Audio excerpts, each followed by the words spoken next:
Sampurasun para mitra, kalintang bingahna tiasa tepang deui dina acara Pani Ismana di kanal YouTube YKB Bahasa Sunda. Satu acan urang ngebandungan panglenyepan dinten ieu hayu urang neneda nyuhunkeun pingpinan Roh Suci. Nun aman ulinggi di sawarga abdi sadaya nyuhunkeun pingpinan Roh Suci kangge nuyun abdi sadaya dina ngalenyepan pangandika Gusti. Berkahan abdi sadaya supados tiasa ngaregepkeun sareng ngalarapkeunana dina kahirupan sadidinten.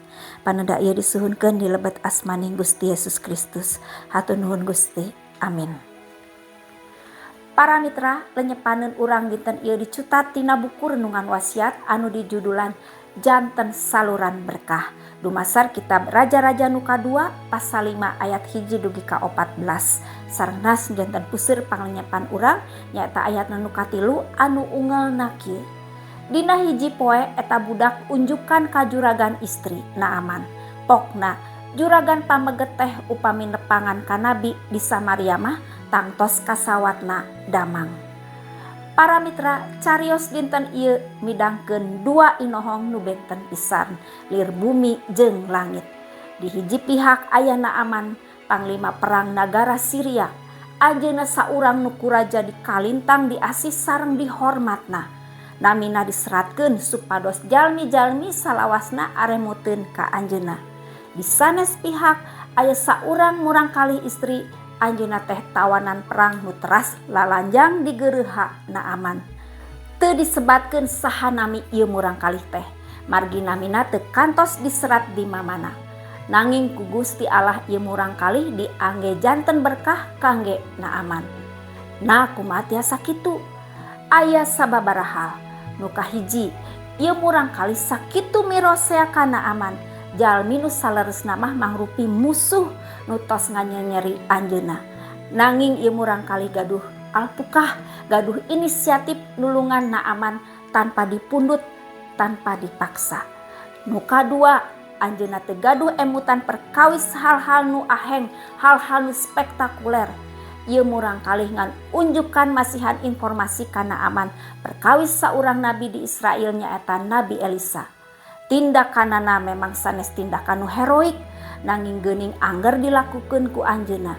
Anjeunna milampah kieu sanes tujuan kangge ngalap hate Naaman, nanging estu ku karana ikhlas, ridho, hoyong nulungan. Faktor nu katilu, ieu murangkalih gaduh kaludeung nanggal risiko nu matak pibahayaeun.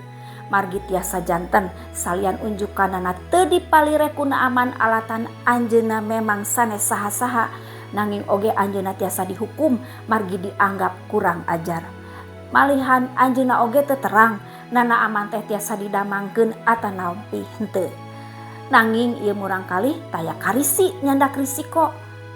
Tah geuning jalmi nu sapertos kieu nu malihan remen diangge ku Gusti Allah janten saluran berkah kanggo seueur jalmi.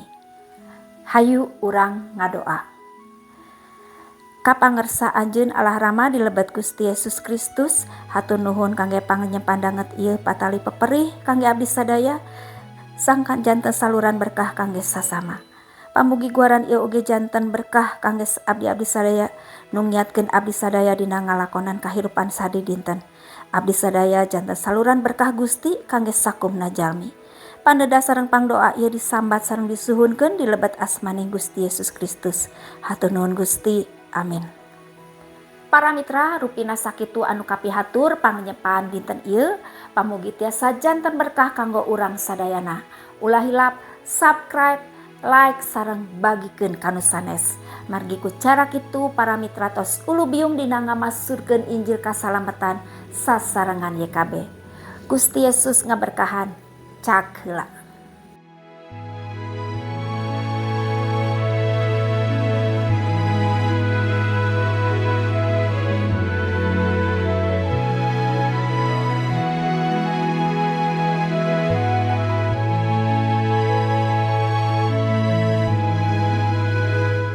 Sahabat, mari dukung pelayanan dan pekabaran Injil melalui YKB dengan membagikan link acara ini kepada sebanyak mungkin orang.